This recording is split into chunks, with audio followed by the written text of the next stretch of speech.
বিকেলের সময় কিছু টেস্টি টেস্টি খেতে মন চাইছে, তাহলে অবশ্যই এই ক্রিস্পি আর জুসি চিকেন পকোড়ার রেসিপিটা বানান। তার জন্য সবার প্রথমে একটা বোলের মধ্যে বেসন, কর্নফ্লাওয়ার, ক্রিস্পি করার জন্য সুজি আর কিছু গুঁড়ো মশলা দিব, যেরকম হলুদ গুঁড়ো, জিরের গুঁড়ো, ধনে গুঁড়ো, গরম মশলার গুঁড়ো, গোলমরিচ গুঁড়ো আর আদা রসুনের পেস্ট, পেঁয়াজ কুচি আর সামান্য একটু মধু আর ভিনিগার দিয়ে আমরা মিলিয়ে নিয়ে ওর মধ্যে চিকেনের পিসেস গুলো দেব আর তার সাথে দেব অল্প একটু সর্ষের তেল। এবার সবকিছুকে ভালো করে মিক্স করে আমরা ম্যারিনেট করতে রেখে দেব 20 থেকে 25 মিনিটের জন্য। তারপর একটা প্যানের মধ্যে তেল গরম করে নিয়ে ওর মধ্যে চিকেনের পিসেস গুলো এক এক করে দিয়ে একদম লো ফ্লেমে দুপাশটাই লাল লাল করে ভেজে নিলেই আমাদের জুসি আর ক্রিস্পি চিকেন পকোড়া একদম রেডি।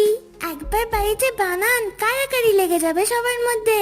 তো আরো এরকম টেস্টি টেস্টি রেসিপির জন্য চ্যানেলকে সাবস্ক্রাইব করুন। Bye bye.